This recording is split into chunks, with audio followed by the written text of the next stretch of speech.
প্রিয় দর্শক, সাজ্জাদ কাদিরের প্রীতি এবং শুভেচ্ছা নেন। খানিক আগে আজ বিকেলের দিকে বিবিসি বাংলায় একটি প্রতিবেদন প্রকাশিত হয়েছে। সেই প্রতিবেদনটির শিরোনাম হলো শেখ হাসিনা প্রশ্নে ভারতের অবস্থান বদলাচ্ছে না। অর্থাৎ শেখ হাসিনাকে প্রথম থেকে ভারত যেভাবে আশ্রয় দিয়েছে 5 আগস্ট সময়কাল থেকে আজকে 11 মাসের বেশি সময়, প্রায় 1 বছর হতে চলল, এখন পর্যন্ত শেখ হাসিনা প্রশ্নে ভারতের অবস্থান অপরিবর্তিত আছে। বিবিসির এই প্রতিবেদন যারা করেছেন, যিনি করেছেন, তারাও ভারতীয় পররাষ্ট্র মন্ত্রণালয়ের ওয়াকিবহাল মহলের সাথে আলাপ করে সেদিকে একটা জোরালো অবস্থান পেয়েছেন। আরো সাম্প্রতিক সময়ে নানা ঘটনা ঘটেছে। সাম্প্রতিক সময়ে বিবিসি ওয়ার্ল্ড সার্ভিসের একটি ডকুমেন্টারিতে শেখ হাসিনার একটি কথিত অডিও ফাঁস হওয়া নিয়ে বাংলাদেশে ইতিমধ্যে তোলপাড়।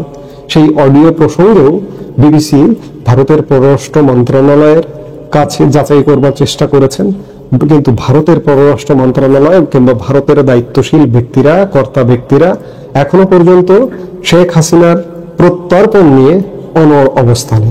প্রত্যাবর্তন প্রসঙ্গে ইতিমধ্যে নানা ঘটনা ঘটে গেছে। গত ডিসেম্বরে বাংলাদেশের অন্তর্বর্তীকালীন সরকার শেখ হাসিনাকে প্রত্যর্পণের বিষয়ে ভারতকে নোট ভার্বাল দিয়েছিল, চিঠি দিয়েছিল, কিন্তু ভারত সেই চিঠির আজও পর্যন্ত কোনো জবাব দেয়নি।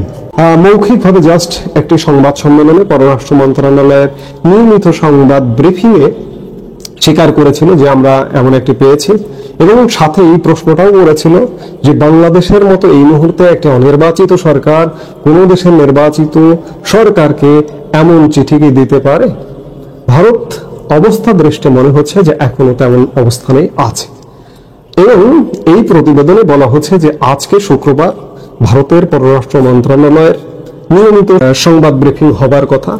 আমি যে মুহূর্তে এই ভিডিওটা করছি সেই মুহূর্তে এখন পর্যন্ত সংবাদ ব্রিফিং এ কি আলাপ হয়েছে আমরা সেটি এখনো পর্যন্ত জানতে পারিনি। সাধারণত বিকেলের দিকেই এটি হয়। নিশ্চয়ই একটি ব্যাখ্যা দেবে, সাংবাদিকরা প্রশ্ন করবেন। বিশেষ করে বিবিসি আন্তর্জাতিক একটি গণমাধ্যম এমন একটি রিপোর্ট করেছে, এমন একটি তথ্যচিত্র প্রকাশ করেছে, সেই তথ্যচিত্রে শেখ হাসিনার অডিও ফাঁস হয়েছে। সেই জায়গায় ভারতের পররাষ্ট্র মন্ত্রণালয়ের মুখপাত্রকে প্রশ্ন করবে এবং মুখপাত্র নিশ্চিতভাবে উত্তর দেবেন, জবাব দেবেন যে শেখ হাসিনার প্রশ্নে ভারত অনড় আছে। কারণ ভারতের পররাষ্ট্র মন্ত্রণালয়ের দায়িত্বশীল কর্তা ব্যক্তিরা আগের অবস্থানে স্পষ্ট। এবং আরেকটি বিষয় যে সাম্প্রতিক সময়ে সর্বশেষ গত মঙ্গলবার শেখ হাসিনা আওয়ামী লীগের অফিসিয়াল ফেসবুক পেজ এবং ইউটিউবে তিনি অংশগ্রহণ করেছিলেন, অংশগ্রহণ করে তার বক্তব্য দিয়েছেন, তিনি অন্যদের কথা শুনেছেন। সেখানেও নতুন করে কোনো বার্তা নেই। এবং শেখ হাসিনা পুত্র সজীব ওয়াজেদ জয় সাম্প্রতিক সময়ে বিবিসির যে অডিও ফাঁস ইস্যুটা সামনে আসবার পরে সজীব ওয়াজেদ জয় তার নিজস্ব সামাজিক যোগাযোগ মাধ্যমে পোস্ট দিয়ে বিবিসির এই অপসাংবাদিকতার ব্যাপারে কথা বলেছেন। আওয়ামী লীগ এটিকে নিঃসন্দেহে পাল্টা জবাব দেওয়ার চেষ্টা করছেন বিভিন্নভাবে। সজীব ওয়াজেদ জয় দিয়েছেন এবং আওয়ামী লীগের হাজার হাজার নেতা কর্মী এই মুহূর্তে ভারতে অবস্থান করছেন এবং তারাও আজকাল ইদানিংকালে সামাজিক যোগাযোগ মাধ্যমে অ্যাক্টিভ হয়ে গেছেন। বিগত কয়েক মাস যাবৎ তারা নিশ্চুপ ছিলেন, ঘুমিয়েছিলেন, খানিকটা জাগ্রত হয়েছেন এবং প্রতিবাদ জারি রাখছেন যে তাদের নেতার বিরুদ্ধে এমন অভিযোগ নানাভাবে খণ্ডন করবার চেষ্টা করছেন। সেই জায়গা থেকে ভারত শেখ হাসিনা প্রশ্নে অনড় অবস্থানে আছে এবং ভারতীয় পররাষ্ট্র মন্ত্রণালয়ের সূত্রে, ওয়াকিবহাল মহলের সূত্র থেকে যেটি জানা যাচ্ছে যে কোথায় কি কোন অডিও লিক হলো না হলো তাতে ভারতের কিচ্ছু যায় আসে না। ভারত শেখ হাসিনাকে আশ্রয় দিয়েছে এবং একজন সম্মানিত অতিথি হিসেবে আশ্রয় দিয়েছে এবং আগামী আরো যতদিন প্রয়োজন হয় ভারত এই আশ্রয়টি বজায় রাখবে। সে বাংলাদেশে যতই বর্তমান অন্তর্বর্তীকালীন সরকার যাই করুক না কেন, বিচার করুক, এটা করুক, সেটা করুক, তাতে ভারতের আসলে কিচ্ছু যায় আসে না। বিবিসির এই যে প্রতিবেদনটি আজকে প্রকাশিত হয়েছে, এই প্রতিবেদনটিতেও এমন অভিমতি ব্যক্ত করা হয়েছে। আসলে ভারতের অবস্থান অনড়, শেখ হাসিনার প্রশ্নে ভারতের অবস্থান অনড়। শেখ হাসিনা ইতিপূর্বেও বাংলাদেশের ক্রান্তিকালে, আওয়ামী লীগের ক্রান্তিকালে 1975 থেকে 1981 সালে ভারতে 6 বছর আশ্রয়ে ছিলেন। এবারও ভারতের অন্ততপক্ষে এই মাইন্ডসেটআপটা আছে বা মাইন্ডসেটআপটা হয়েই আছে যে শেখ হাসিনার ভারতে যতদিন প্রয়োজন হয় শেখ হাসিনা হয়তো ভারতেই থাকবেন। কাজেই এটি বলা যায় যে ভারতের অবস্থান অপরিবর্তিত। যেখান থেকে যে রিপোর্টই আসুক না কেন, যে সংবাদ মাধ্যম সংবাদ করুক না কেন, ভারত শেখ হাসিনাকে আশ্রয় দেবে এবং রাখবে। সম্মানিত দর্শক, এখন বাংলাদেশের রাজনীতি মূলত পিআর পদ্ধতির নির্বাচন নিয়ে দ্বিধাবিভক্ত হয়ে পড়েছে। আমাদের দেশে ভোটের যে সংখ্যাতত্ত্ব রয়েছে কিংবা যেভাবে এলাকা ভিত্তিক প্রার্থী মনোনয়ন দেওয়া হয় এবং প্রতিটি নির্বাচনী এলাকায় একটি স্বতন্ত্র ব্লক তৈরি করে ওই এলাকাতে যিনি সর্বোচ্চ ভোট পেলেন বা প্রতিদ্বন্দ্বী ভোটের চাইতে 1 ভোট বেশি পেলেন, তিনি আমাদের প্রচলিত নির্বাচনী ব্যবস্থায় বিজয়ী। তো এভাবে আমরা অতীতে দেখেছি যে 35%, 36%, 41%, 42% ভোট পেয়ে একটি দল সরকার গঠন করে। আবার দেখা গেল মাত্র 40 বা 42% ভোট পেয়ে সংসদে 2/3 তারা সংখ্যাগরিষ্ঠতা লাভ করে। তো সেক্ষেত্রে এখন যারা সংশয় করতে চাচ্ছেন তাদের বক্তব্য হলো যে ভোটের বাজারে একটা ন্যূনতম স্ট্যান্ডার্ড থাকা দরকার এবং এখানে সকল পক্ষের রিপ্রেজেন্টেশন। অর্থাৎ দেখা গেল যে একজন মানুষ ভোট পেলেন, তার প্রতিদ্বন্দ্বী প্রার্থীর চেয়ে মাত্র 1 ভোট কম, কিন্তু তিনি নির্বাচিত হতে পারলেন না। আর তার কারণে কি হলো, তার যারা ভোটার তারা সহ তিনি নিজে পরবর্তীতে একেবারে রাজনীতিতে অনুল্লেখ্য হয়ে পড়লেন। এই জন্য পিআর পদ্ধতিতে অর্থাৎ কোনো ভোটারেরই ভোট নষ্ট হবে না। সারা বাংলাদেশের রাজনৈতিক দলগুলো ভোটে অংশগ্রহণ করবে এবং সারা বাংলাদেশে তারা যে ভোট পাবে এবং সেই ভোট একত্র করে তারপরে অন্যান্য ভোটের সঙ্গে একত্র করে একটা গড় সংখ্যা তৈরি করা হবে এবং সে অনুযায়ী 300টি যে সংসদীয় আসন বা 400টি সংসদীয় আসন যেভাবে হবে আগামীতে, সেই সংসদীয় আসনে এক একটি সংসদীয় আসনের জন্য যত ভোট দরকার ঠিক সেই ন্যূনতম ভোট যারা পাবেন তারা সংসদ সদস্য পদে মনোনয়ন দিতে পারবেন, এক বা একাধিক। তো দেখা গেল যে ছোট একটি রাজনৈতিক দল সে 5 লাখ ভোট পেল বা 6 লাখ ভোট পেল, এখন সে 3টি সংসদীয় আসন সে পেয়ে গেল। কিন্তু অন্য সময় হলে দেখা গেল যে 6 লাখ তো দূরের কথা, সারা বাংলাদেশে সে যদি 60 লাখ ভোটও পায় কিন্তু কোন একটি নির্বাচনী এলাকায় যদি তার সংখ্যাগরিষ্ঠতা না আসে তাহলে সে কখনোই সেই দলটি কখনোই সংসদ সদস্য পদে তার দলীয় মনোনয়ন প্রাপ্ত লোকদেরকে পার্লামেন্টে পাঠাতে পারে না। এইগুলো একটা সমস্যা। দ্বিতীয় সমস্যা হলো যে পিআর পদ্ধতিতে সমস্ত ক্ষমতা কাকে মনোনয়ন দেওয়া হবে, কী হবে ইত্যাদি আসলে পার্টির হাতে থাকে। তো সেক্ষেত্রে দেখা গেল যে স্থানীয়ভাবে মনোনয়ন যে বাণিজ্য, স্থানীয়ভাবে প্রার্থীদের মধ্যে মারামারি, হানাহানি, কাটাকাটি, এই বিভিন্ন কারণে কি হলো, একটা দলের মধ্যে যারা সত্যিকার অর্থে জ্ঞানী গুণী পণ্ডিত ব্যক্তি, যারা মূলত পার্লামেন্টে পার্টিকে রিপ্রেজেন্ট করতে পারে, এরকম লোকদেরকে পার্টি মনোনয়ন দিতে পারে না বা দেয় না, বা দিলেও তারা পাশ করে না। যেমন ধরুন ডক্টর কামাল হোসেন, অনেকবার চেষ্টা করেছে আওয়ামী লীগ, কিন্তু তাকে পার্লামেন্টে আনা যায়নি। এই কারণে তিনি ঘুষ দেবেন না, দুর্নীতি করবেন না, মারামারি কাটাকাটি এই সমস্ত ঝুঁকি ঝামেলার মধ্যে যাবেন না। কিংবা ধরুন মাহমুদুর রহমান মান্না, কিংবা ধরুন ডক্টর রেহমান সুবহান থেকে শুরু করে বাংলাদেশে যে সকল প্রথিতযশা লোকজন রয়েছেন, যেমন মুজাহিদুল ইসলাম সেলিম, এরকম বাম ঘরানার অনেক রাজনীতিবিদ রয়েছেন যারা পার্লামেন্টে আসলে পার্লামেন্টের সম্মান বাড়ত। আবার লয়ারদের মধ্যে, মানে আইনজীবীদের মধ্যে, ডাক্তারদের মধ্যে, ইঞ্জিনিয়ারদের মধ্যে, সিভিল সার্ভেন্টদের মধ্যে অনেক যোগ্যতম লোক রয়েছে যারা পার্লামেন্টে গেলে খুব ভালো করবেন। এই যে ইতিমধ্যে আমরা গত 10 মাসে বেশ কয়েকজন বিখ্যাত লোকজনকে আমরা পেয়েছি। যেমন ধরেন কর্নেল হাসিনুর রহমান, তিনি সেনাবাহিনীর একজন বীরুত্তম, মানে স্বাধীনতা যুদ্ধের পরে এই একজনকেই বীরুত্তম উপাধি দেওয়া হয়েছে, কর্নেল হাসিনুর রহমান। তো তার স্বাধীনচেতা মনোভাব, তার যে ব্যক্তিত্ব, তার সকল কিছুর জন্যই তিনি ইতিমধ্যে আলোচিত এবং তিনি গুমের শিকার হয়েছিলেন শেখ হাসিনার রেজিমে। এখন এই ভদ্রলোক, তাকে যদি মনোনয়ন দেয় বিএনপি, জামাত বা কোনো দল, আমাদের প্রচলিত যে ভোটিং সিস্টেম, তিনি মাঠে গিয়ে তিনি একজন বীর মুক্তিযোদ্ধা, মানে যোদ্ধা, কিন্তু তিনি ভোটের যুদ্ধে যুদ্ধ করতে পারবেন না, কিন্তু তাকে দরকার।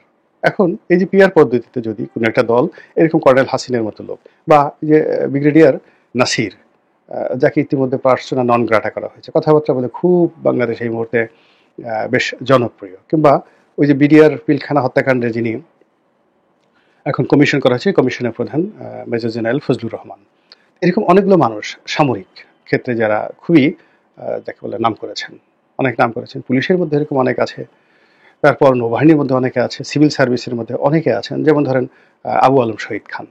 তা আবু আলম শহীদ খান একটা সময় জাসদ করতেন। ঢাকা বিশ্ববিদ্যালয়ে খুবই নামকরা ছাত্রনেতা ছিলেন, যাকে বলে একটা ক্যাডার। জাসদের ক্যাডার বলতে যা বুঝায়, মানে অস্ত্র চালানো, ক্যাডার রাজনীতিতে এই কাজটি তিনি একবারে সম্মুখ সারিতে তিনি করতেন ঢাকা বিশ্ববিদ্যালয়ে। আবার দেখেন সে ক্যাডারগিরি করার পরেও তার মেধা যোগ্যতা এত বেশি যে তিনি আবার বিসিএস পরীক্ষা দিয়ে তিনি পাশ করে গেছেন। পাশ করে তিনি সরকারের একেবারে সর্বোচ্চ পর্যায়ে সচিব হয়েছেন এবং বড় সচিব, এলজিআরডি সচিব হয়েছেন। এখন তিনি টেলিভিশন টক শোতে কথাবার্তা বলছেন। তারপরে যথেষ্ট আকর্ষণ রয়েছে তার। এখন এই ভদ্রলোক পার্লামেন্টে যদি আসতে চান, এমপি হতে চান, আমাদের দেশের যে প্রচলিত রাজনীতি, একটা নির্বাচন করতে 2-3 কোটি টাকা লাগবে, তারপরে নির্বাচনী এলাকাতে 8-10 বছর তাকে কাজ করতে হবে। তো এটা উনি করেননি এবং হবে না। কিন্তু পিআর পদ্ধতিতে যদি জামাত চায়, বিএনপি চায়, এমনকি আওয়ামী লীগ চায় যে এরকম মানুষদেরকে তারা উচ্চ কক্ষ বা নিম্ন কক্ষ তারা যেখানে ইচ্ছা সেখানে তাদেরকে মনোনয়ন দিতে পারবে, এবং সেক্ষেত্রে আমাদের দেশ এনলাইটেন হবে, এনলাইটেন হবে। এবং এই যে এই সময়তে সাংবাদিকদের মধ্যে অনেকে খুব ভালো ভালো কথা বলছেন, যারা ইতিমধ্যে অনেকের দৃষ্টি আকর্ষণ করেছেন। তো যাই হোক, এই সব মিলিয়ে যে পিআর পদ্ধতির কথা বলা হচ্ছে, এই পিআর পদ্ধতি নিয়ে বাংলাদেশে নিদারুণ একটা উৎসাহ এবং উদ্দীপনা দেখা দিয়েছে। এবং উৎসাহ উদ্দীপনার কারণে একেবারে প্রাথমিকভাবে ধরে নেওয়া হচ্ছে যে বিএনপি মারাত্মকভাবে ক্ষতিগ্রস্ত হবে, এবং অনেকে তো বলেই ফেলেছেন যে বিএনপি 50 থেকে 100টির বেশি সিট পাবে না যদি এই পিআর পদ্ধতি বাস্তবায়ন হয়। আর অন্যদিকে ছোট ছোট রাজনৈতিক দল, সেটা এনসিপি বলেন, গণ অধিকার পরিষদ বলেন, অন্যান্য যারা আছে, তারা সবাই 2টো, 4টে, 5টা, 20টা, 30টা, 50টা সিটও তারা পেয়ে যেতে পারেন। এটা বলা যায় না। রাজনীতির ময়দানে হঠাৎ করে এমন একটা জোয়ার চলে আসে, গণজোয়ার চলে আসে। সেই গণজোয়ারে যে কে কখন ছিটকে পড়ে আর কে কখন যাকে বলা হয় গণজোয়ারের সম্মুখ সারিতে চলে আসে, এটা কিন্তু বলা যায় না। যেমন ধরুন আমরা এনসিপিকে নিয়ে অনেকে ঠাট্টা করি, মস্করা করি, কিন্তু আপনি 1 to 1 যদি আপনি হাসনাত আবদুল্লাহকে একটা টেবিলে বসান, তারপরে বিএনপির জামাতের একজন শীর্ষ নেতাদেরকে বসান, আপনি দেখবেন হাসনাত আবদুল্লাহ, সার্জিস, তাসনিম যারা, তারপরে শেষে ডাক্তার তাসনুভা, এমনকি ওই যে নীলা ইসরাফিলের কথা বলা হচ্ছে, তো সেই নীলা ইসরাফিল আপনি গিয়ে দেখবেন যে তাদের সবারই যে লেখাপড়ার মান, নেতৃত্ব দেওয়ার ক্ষমতা, সাহস, শক্তি, এই গত অল্প সময়ের মধ্যে তারা যে দক্ষতা অর্জন করেছে, এটা ভোটের মাঠে সবসময় যে নেতিবাচক হবে, নট লাইক দ্যাট, এটা ইতিবাচকও হয়ে যেতে পারে মন মানসিকতা। এবং তরুণ ভোটাররা যারা আমাদের এখন ভোটের প্রায় অলমোস্ট 30 to 35% এই তরুণ ভোটাররা নিয়ন্ত্রণ করছে, তো এদের মন মানসিকতার উপর কিন্তু অনেক কিছু নির্ভর করবে। তারপরে নারী ভোটারদের মন মানসিকতার উপর অনেক কিছু নির্ভর করবে। ফলে পিআর পদ্ধতির যে নির্বাচনটা হচ্ছে সেখানে স্টার পলিটিক্স কিন্তু এখানে একটা গুরুত্বপূর্ণ বিষয়। কার কথা, কাদের কথা মানুষ বেশি শুনছে, কাদের কথায় আকর্ষণ বেশি, এই সমস্ত দিক বিবেচনা করলে আপনি দেখবেন যে সমস্ত রাজনৈতিক দলগুলোর মধ্যেই একাধিক স্টার রয়েছে, যাদের কথা শোনার জন্য দেশের মানুষ উন্মুখ হয়ে আছে। এনসিপিতে আছে, জামাতে আছে, কিন্তু সেই তুলনায় বিএনপির স্টার সবচেয়ে কম, খুব একেবারে স্টার নাই বললেই চলে। আওয়ামী লীগের মধ্যেও কিন্তু একই সমস্যা, তাদের কথা বলার মতো লোক আছে, 2 ঘন্টা, 3 ঘন্টা, 4 ঘন্টা তারা কথা বলতে পারবে, কিন্তু আওয়ামী লীগের ওয়াহিদুল কাদেরের কথা শুনলে বা অনেক নেতার কথা শুনলে মানুষের মধ্যে একটা ধরনের বিরক্তি চলে আসে, রাগ চলে আসে। কিন্তু এভাবে আকর্ষণ তৈরি করতে পারে যেভাবে ফজলুর রহমানের আছে, যেভাবে ধরেন মোহাম্মদ হানিফ তার ছিল, যেভাবে তোফায়েল আহমেদ সাহেবের ছিল, যাদের বক্তব্য শোনার জন্য মানুষ মাইলের পর মাইল হেঁটে আসে, ওই রকম স্টার যে যাকে বলা হয় বক্তা, যেমন বিএনপিতে একসময় কে মুবাইদুর রহমান সাহেব ছিলেন, একসময় বদরুদ্দোজা চৌধুরী সাহেব ছিলেন, যেরকম স্টার। তারপরে আপনার ফজলুর রহমান সাহেব এখনও আছেন বিএনপিতে। তো যাই হোক, তো সেই তুলনায় সব দলের মধ্যেই বিএনপির তুলনায় স্টার সংখ্যা বেশি, এবং সেই যাদের যত স্টার পলিটিশিয়ান রয়েছে এবং পলিটিক্স রয়েছে, চমক দেওয়ার মতো রাজনীতি এবং চমক সৃষ্টি করার মতো রাজনৈতিক বক্তা, তো তারা পিআর পদ্ধতিতে ভালো করবেন। এর ফলে কি হচ্ছে, এখন পিআর নিয়ে সমস্যা তৈরি হয়ে গেছে। বিএনপি সঙ্গত কারণে পিআর চাচ্ছে না, আর অন্যান্য যারা রাজনৈতিক দল, বিএনপি যখনই এটা চাচ্ছে না, অন্যান্য রাজনৈতিক দল তারা সবাই এই পিআর এর পক্ষে ঐক্যবদ্ধ হয়ে পড়েছে। তো সেক্ষেত্রে আগামীতে রাজনীতির কি সমীকরণ হবে যদি পিআর পদ্ধতিতে ইলেকশন হয়? এখানে আমি প্রথমত বলে নেই যে আমি সব কথারই একটা ধারাবাহিকতা রক্ষা করার চেষ্টা করি। আমি এখানে আমাদের রাজনীতিতে চলমান অনেক বিষয়গুলো নিয়ে মতামত দিচ্ছি, কথাবার্তা বলছি, কিন্তু যে বিষয়গুলো নিয়ে কথা আমরা বলছি তার প্রথম উপকরণ হলো ইলেকশন।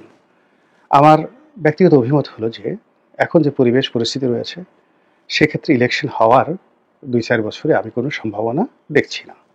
এক, সেক্ষেত্রে নির্বাচন না হওয়াটাই ভালো। যদি হয়ে যায় নির্বাচন কোনো কারণে, সেটা এই নির্বাচন যারা করেছে তাদের জন্য বিপদ ডেকে আনবে।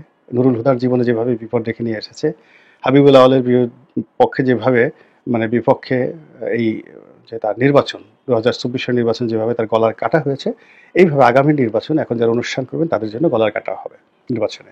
দ্বিতীয়ত হলো সেই নির্বাচনে যারা বিজয়ী হবে তাদের জন্য সেই বিজয়ের মালার ওজন এত বেশি হবে যে ওই ওজন 6 মাস থেকে 1 বছরের বেশি তারা টানতে পারবেন না, এবং সেটা তাদের জন্য একটা ভয়াবহ বিপর্যয়ের দিকে চলে যাবে। ফলে এখন যে অরাজকতা চলছে, তারপর এখন যে আইন শৃঙ্খলার অবনতি চলছে, যা কিছু চলছে, এটা একটা নির্দিষ্ট সময়ে এমনি এমনি এটা একটা শেইভের মধ্যে চলে আসবে। কিন্তু এই অবস্থাতে আপনার আগুন জ্বলছে, তার মধ্যে আপনি কেরোসিন তেল ঢেলে দিলেন, আপনার চারিদিকে ঘূর্ণিঝড়, প্রচণ্ড ঘূর্ণিঝড়, এর মধ্যে আপনি একটা ছাতি নিয়ে বের হলেন যে ঠিক আছে ঘূর্ণিঝড়ের মধ্যে ছাতি নিয়ে বের হলাম, ছাতি সহ আপনাকে একেবারে উড়িয়ে নিয়ে যাবে। তো ওইরকম একটি অবস্থা এখন চলছে।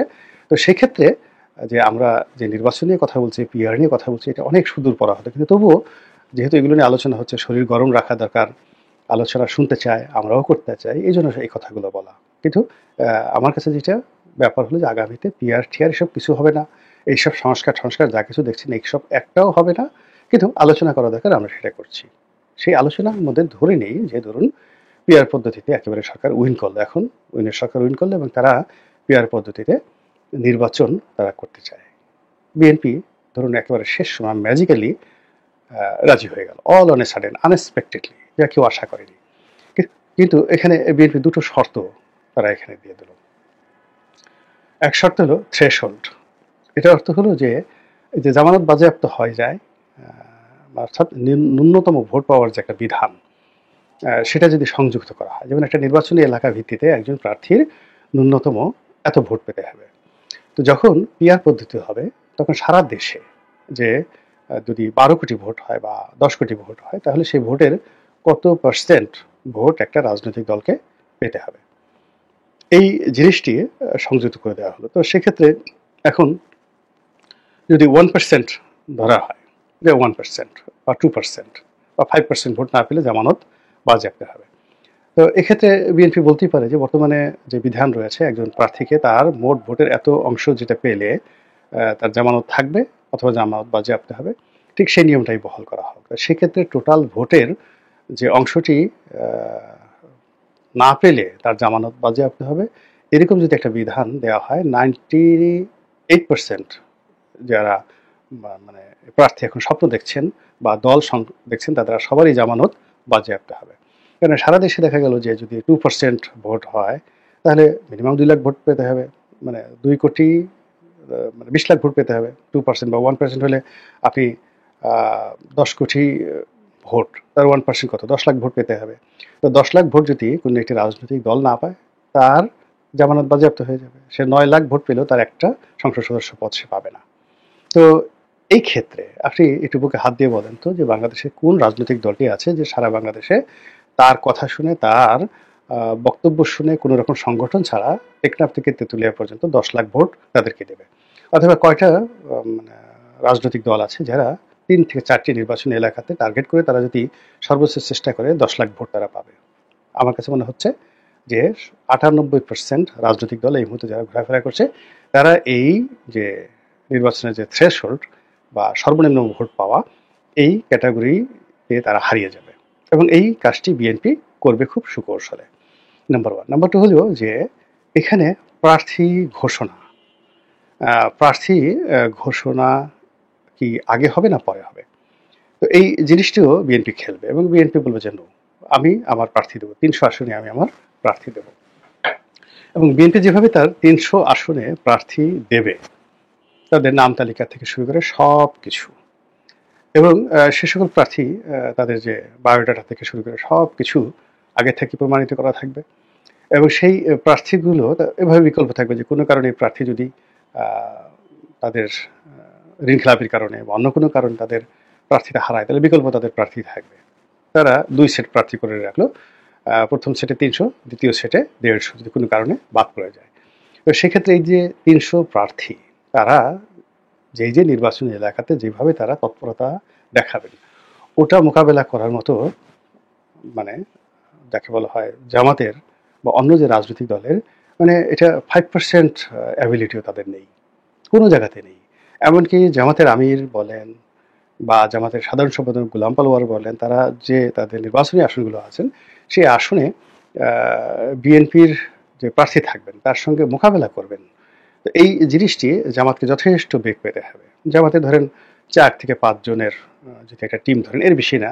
এখানে জামাতের আমির, তারপরে শেষে জামাতের সাধারণ সম্পাদক যিনি রয়েছেন তিনি, তারপরে হামিদুর রহমান আজাদ সাহেব আছেন, তারপরে ডক্টর মাসুদ আছেন, ডক্টর মাসুদ তিনি আছেন, তারপরে সেলিম সাহেব আছেন, ঢাকা উত্তরের বোধ হয় উনি এখন আহ্বায়ক বা উত্তরের মেয়র। এরকম জামাতের বড় জোর পরিচিত ফেজের মধ্যে 8 থেকে 10 জন, নট মোর দ্যান দ্যাট। এই 10 জন প্রার্থীকে যদি আপনি জামাতের সর্বোচ্চ প্রার্থী ধরেন, তো তাদের স্ব নির্বাচনী এলাকা, সেই স্ব নির্বাচনী এলাকায় বিএনপির যে প্রার্থী রয়েছে, সেই প্রার্থীর সঙ্গে রাজনীতির ময়দানে তারা একেবারে ছক্কা খেলবেন, পক্কা খেলবেন, ওইরকম অবস্থা একটি আসনও তাদের নেই। একটি আসনও তারা শক্তি দিয়ে, কৌশল দিয়ে, প্রজ্ঞা দিয়ে তারা এভাবে টিকতে পারবেন না। তো সেক্ষেত্রে এই যে 300 আসন নিয়ে বিএনপি তার 300 প্রার্থী ঘোষণা করে যেভাবে মাঠে জোয়ার তুলবেন, সেই জোয়ার যদি পিয়ার পদ্ধতিতে হয়, তাহলে তো সেক্ষেত্রে দেখা গেল যে উচ্চকক্ষে নিম্নকক্ষে তারা 280টি সিটে একেবারে চোখ বুঝে সেখান থেকে বের হয়ে আসতে পারেন। কিন্তু এই সময়টিতে বিএনপি যে কাজটি করছে, না পিয়ার মানি না, পিয়ার মানি না, তো একটা সময় দেখা গেল যে আচ্ছা ঠিক আছে, অলরেডি সাডেন হঠাৎ করে বলে ফেললো যে আমরা পিয়ার মানি, এতদিনের মধ্যে নির্বাচন দেন। তখন বাকি যারা সবাই আছে তারা রাতারাতি আবার বিএনপিকে যাকে বলা হয় যে বিপদে ফেলবে বা বিএনপির জন্য একটা নতুন পলিসি করবে, এটা হয়তো ওই মুহূর্তে সম্ভব হবে না। এবং এটা আপনারা দেখবেন যে ইদানিং যারা বিপ্লবী তাদের অনেক বক্তব্য ভাইরাল হয়ে যাচ্ছে। তারা যেমন কোটা বিরোধী আন্দোলনে শেখ হাসিনাকে হটানোর জন্য তারা প্রথমে সিদ্ধান্ত নিয়েছিল যে মূলত এটাকে যেহেতু তাদের একটা মাস্টার প্ল্যান বা ম্যাটিকুলাস প্ল্যান বা ওয়েল ডিজাইন একটা তাদের ছিল, যে তারা কোটা বিরোধী আন্দোলনটাকে সামনে রাখছে, কিন্তু যে কোনো একটা ওসিলা করে, যে কোনো একটা সূত্র ধরে তারা শুধু একটার পর একটা দাবি যেভাবে তারা বাড়িয়েছে, এটা তাদের একটা প্ল্যান ছিল। তো সেই দিক থেকে যখন কোটা বিরোধী আন্দোলন একেবারে স্তমিত হয়ে পড়লো, তারা অপেক্ষা করতেছিল যে দেখি কোনো ইস্যু পাওয়া যায় না কিনা। যখন এই রাজাকারের নাতিপুতি যে শব্দটি আসলো, অমনি তারা যে ইস্যুটা পেল, সেই ইস্যুটা করে এখন তারা সামনে এগুলো। এখনো বিএনপিকে এইভাবে ব্যাকফুটে দেওয়ার জন্য যে সকল রাজনৈতিক দল একত্রে তারা একটার পর একটা শর্ত দিচ্ছে, সেটা সংস্কারের নামে হতে পারে, সেটা পিআর পদ্ধতির নামে হতে পারে, সেটা আগে স্থানীয় সরকার নির্বাচন না আগে জাতীয় নির্বাচন, এই বিষয়গুলো নিয়ে বিএনপির সঙ্গে যারা পলিটিক্স করছে, তারা শেষ পর্যায়ে যদি বিএনপি আবার তাদের সাথে কাউন্টার পলিটিক্স করে এবং খুব দ্রুততার সাথে সিদ্ধান্ত নিতে পারে, সেক্ষেত্রে রাজনৈতিক পরিবেশ এবং পরিস্থিতি বিএনপির পক্ষে যাবে বলে আমি মনে করছি। মহান আল্লাহ আমাদের সবাইকে হেদায়েত দান করুন এবং হেফাজত করুন। আসসালামু আলাইকুম ওয়া রাহমাতুল্লাহি ওয়া বারাকাতুহু।